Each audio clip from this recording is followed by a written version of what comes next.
ओम शांति। आज 25 मई 2024 की मुरली सार। मीठे बच्चे, बाप आए हैं तुम्हें सिविल चक्षु देने। तुम्हें ज्ञान का तीसरा नेत्र मिला है, इसलिए यह आंखें कभी भी क्रिमिनल नहीं होनी चाहिए।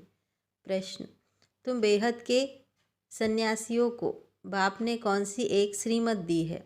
उत्तर: बाप की श्रीमत है तुम्हें नर्क और नर्कवासियों से बुद्धियोग हटाकर स्वर्ग को याद करना है। गृहस्थ व्यवहार में रहते नर्क को बुद्धि से त्याग दो। नर्क है पुरानी दुनिया, तुम्हें बुद्धि से पुरानी दुनिया को भूलना है। ऐसे नहीं, एक हद के घर को त्याग कर दूसरी जगह चले जाना है। तुम्हारा बेहद का वैराग्य है। अभी तुम्हारी वानप्रस्थ अवस्था है, सब कुछ छोड़कर जाना है। ओम शांति। शिव भगवान वाच: और कोई का नाम नहीं है इनका, ब्रह्मा नाम भी नहीं लिया। पतित पावन वह पाप है तो ज़रूर यहाँ आएगा। पतितों को पावन बनाने के लिए पावन बनाने की युक्ति भी यहाँ बताते हैं। शिव भगवान वाच न कि श्री कृष्ण भगवान वाच्य है, यह तो ज़रूर समझाना चाहिए। जबकि बैज लगा हुआ है, रचयिता और रचना के आदि मध्य अंत का राज सारा यहाँ इस बीच बैच में दिखाया हुआ है। यह बैच कोई कम नहीं है, इशारे की बात है। तुम सब नंबरवार पुरुषार्थ अनुसार आस्तिक हो। नंबरवार ज़रूर कहेंगे। कई है जो रचता और रचना के का ज्ञान भी नहीं समझा सकते, तो सतोप्रधान बुद्धि थोड़ी कहेंगे। सतोप्रधान बुद्धि फिर रजो बुद्धि तमो बुद्धि भी है। जैसा जैसा जो समझते हैं वैसा टाइटल मिलता है। यह सतोप्रधान बुद्धि, यह रजो बुद्धि, परंतु कहते नहीं यहाँ कहा फक न हो जाए। नंबरवार तो होते हैं, फर्स्ट क्लास की कीमत भी बहुत अच्छी होती है। अभी तुमको सच्चा सच्चा सद्गुरु मिला है, अभी तुम बच्चे जानते हो। जबकि सद्गुरु मिला है वह तुमको एकदम सच्चा सच्चा बना देते हैं। सच्चे हैं देवी देवताएं, जो फिर वाम मार्ग में झूठे बन जाते हैं। सतयुग में सिर्फ देवी देवताएं रहते हो और कोई होते ही नहीं। कोई कोई तो ऐसे है जो कहते हैं कि ऐसे कैसे हो सकता है, ज्ञान नहीं है ना। अभी तुम बच्चे जानते हो कि हम नास्तिक से आस्तिक बने हैं। रचयिता और रचना के आदि मध्य अंत के ज्ञान को अभी तुमने एक्यूरेट जाना है। नाम रूप से न्यारी चीज़ फिर देखने में नहीं आती है। आकाश पोलार है तो भी फील किया जाता है ना कि आकाश है, यह भी ज्ञान है। सारा मदार बुद्धि पर है। रचता और रचना की नॉलेज एक बाप देते हैं, यह भी लिखना है। यहाँ रचता और रचना के आदि मध्य अंत का ज्ञान मिल सकता है। ऐसे बहुत स्लोगन हैं, दिन प्रतिदिन नए नए पॉइंट्स, नए नए स्लोगन निकलते रहते हैं। आस्तिक बनने के लिए रचयिता और रचना का ज्ञान ज़रूर चाहिए, फिर नास्तिक बना छूट जाता है। तुम आस्तिक बन विश्व के मालिक बन जाते हो। तुम यहाँ आस्तिक हो, परंतु नंबरवार पुरुषार्थ अनुसार जानना तो मनुष्यों को है, जानवर तो नहीं जानेंगे। मनुष्य ही बहुत ऊंच है, मनुष्य ही बहुत नीच है। इस समय कोई भी मनुष्य मात्र रचता और रचना की नॉलेज को नहीं जानते हैं। बुद्धि पर एकदम गोदरेज का ताला लगा हुआ है। तुम नंबरवार पुरुषार्थ अनुसार जानते हो कि हम बाप के पास विश्व का मालिक बनाने के लिए आए हैं। तुम 100% प्योरिटी में रहते हो। प्यूरिटी भी है, पीस भी है, प्रॉस्पेरिटी भी है। आशीर्वाद देते हैं ना, परंतु यह अक्षर भक्ति मार्ग के है। ये लक्ष्मी नारायण तो तुम पढ़ाई से बनते हो, पढ़कर फिर सबको पढ़ाना है। स्कूल में कुमार कुमारियाँ जाते हैं पढ़ने के लिए, इकट्ठे होने से फिर बहुत खराब हो पड़ते हैं, क्योंकि क्रिमिनल आई है ना। क्रिमिनल आई होने कारण पर्दा लगाते हैं। वहाँ तो क्रिमिनल आई होती ही नहीं, तो वो घूंघट करने की भी दरकार नहीं। इन लक्ष्मी नारायण को भी कभी पर्दा लगाते देखा है? वहाँ तो कभी ऐसे गंदे ख्यालात भी न आए। यहाँ तो है ही रावण राज्य। यह आंखें बड़ी शैतान है। बाप आकर ज्ञान के चक्षु देते हैं। आत्मा ही सब कुछ सुनती बोलती है, सब कुछ करती है। आत्मा है, तुम्हारी आत्मा भी सुधर रही है। आत्मा ही बिगड़कर पाप आत्मा बन गई थी। पाप आत्मा उनको कहा जाता है जिनकी क्रिमिनल दृष्टि होती है। वह क्रिमिनल आए तो सिवाय पाप के और कोई सुधार न सके। ज्ञान के सिविल चक्षु एक बाप ही देते हैं। यह ज्ञान भी तुम जानते हो। शास्त्रों में यह ज्ञान थोड़ी है।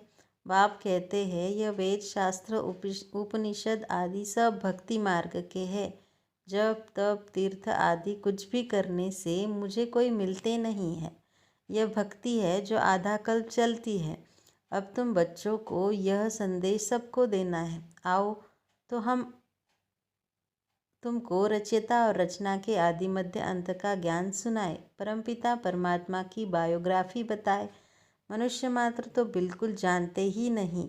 मुख्य अक्षर यह।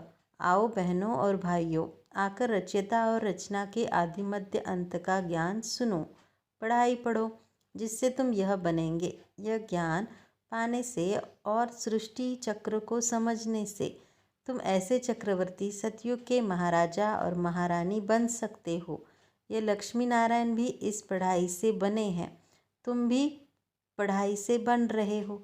इस पुरुषोत्तम संगम युग का बड़ा प्रभाव है। बाप आते भी है भारत में, दूसरे कोई खंड में क्या आएंगे। बाप है अविनाशी सर्जन तो ज़रूर आएंगे भी वहाँ ही जो भूमि सदैव कायम रहती है। जिस धरती पर भगवान का पाँव लगा है वह धरनी कभी विनाश नहीं हो सकती। यह भारत तो रहता है ना देवताओं के लिए, सिर्फ यह चेंज होता है। बाकी भारत तो है सचखंड। झूठ खंड भी भारत ही बनता है। भारत का ही ऑलराउंडर पार्ट है और कोई खंड को ऐसे नहीं कहेंगे। सच्चा अथवा ट्रूथ भगवान ही आकर सचखंड बनाते हैं, फिर झूठ खंड रावण बनाते हैं, फिर सच की रत्ती भी नहीं रहती। इसलिए गुरु भी सच्चे नहीं मिलते हैं। वह सन्यासी फॉलोअर्स गृहस्थी तो उनको फॉलो कैसे करेंगे, फॉलोअर्स कैसे कहेंगे। अब तो बाप खुद कहते हैं बच्चे पवित्र बनो और दैवी गुण धारण करो। तुमको अभी देवता बनना है।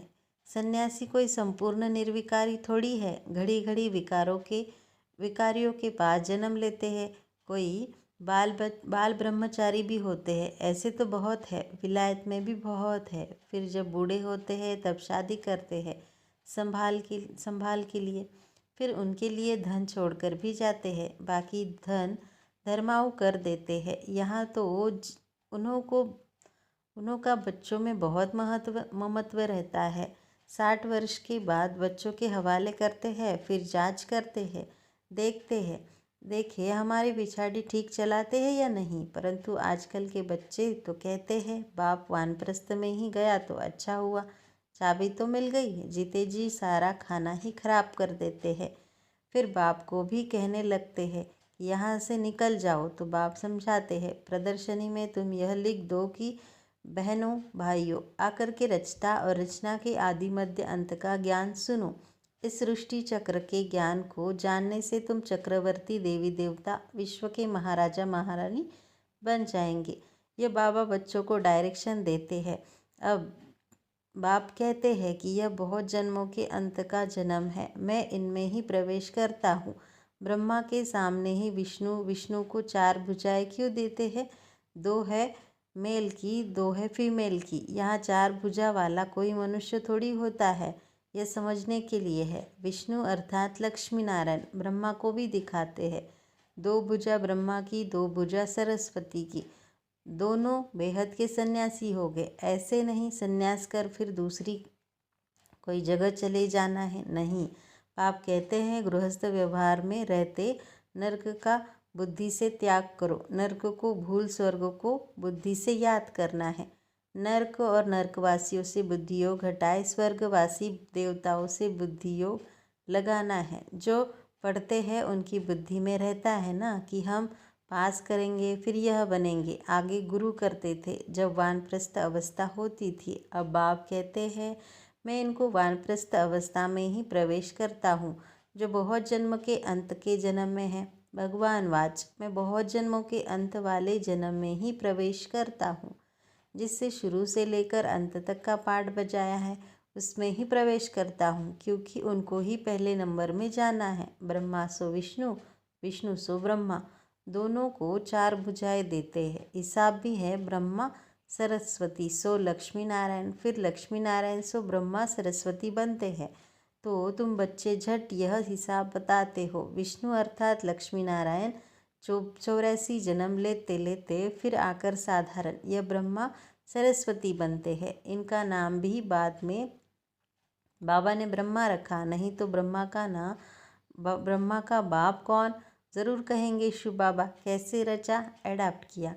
बाप कहते हैं मैं इनमें प्रवेश करता हूँ, तो लिखना चाहिए शिव भगवान वाच, मैं ब्रह्मा में प्रवेश करता हूँ जो अपने जन्म को नहीं जानते। बहुत जन्मों के अंत के भी अंत में मैं प्रवेश करता हूँ। वह जब वानप्रस्थ अवस्था होती है तब मैं आता हूँ, और जब दुनिया पुरानी पतित है तब मैं आता हूँ। कितना सहज बताते हैं। आगे 60 वर्ष में गुरु करते थे, अभी तो जन्म से ही गुरु करा देते हैं। यह सीखे हैं इन क्रिश्चियन से। अरे छोटेपन में गुरु कराने की क्या दरकार, समझते हैं छोटेपन में मरेंगे तो सदगति को पालेंगे। बाप समझाते हैं यहाँ तो कोई की सदगति हो न सके। अभी बाप तुमको कितना सहज समझाते हैं और बहुत ऊंच बनाते हैं। भक्ति मार्ग में तो तुम सीढ़ी उतरते आए हो। रावण राज्य है ना, विशेष दुनिया शुरू होती है। गुरु तो सबने किया है, यह खुद भी कहते हैं कि हमने गुरु बहुत किए हैं। भगवान जो सबकी सदगति करते हैं उनको जानते ही नहीं। भक्ति की भी बहुत कड़ी जंजीरें बन पड़ी है। जंजीरों कोई मोटी होती है, कोई पतली होती है। कोई भारी चीज़ उठाते हैं तो कितनी मोटी जंजीर से बांध कर उठाते हैं। इनमें भी ऐसे है, कोई तो झट आकर तुम्हारे सुनेंगे, अच्छी रीति पढ़ेंगे, कोई समझते ही नहीं है। नंबरवार माला का दाना बनते हैं। भक्ति मार्ग में माला सिमरते हैं, ज्ञान कुछ भी नहीं है। गुरु ने कहा माला फेरते रहो, बस राम राम की धुन लगा देते हैं। जैसे बाजा बजता है, आवाज़ बड़ा मीठा लगता है, बस बाकी जानते कुछ भी नहीं है। राम किसको कहा जाता है, श्री कृष्ण किसको कहा जाता है, कब आते हैं, कुछ भी जानते नहीं। श्री कृष्ण को भी द्वापर में ले गए हैं, यह किसने खिलाया, गुरुओं ने। श्री कृष्ण द्वापर में आया तो बाद में कलयुग आ गया, तमो प्रधान बन गए।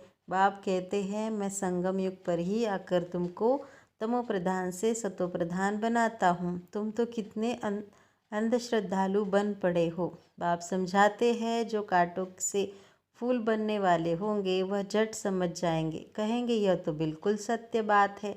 कोई लोग अच्छी रीति समझते हैं तो तुमको कहते हैं कि तुम बहुत अच्छा समझाते हो।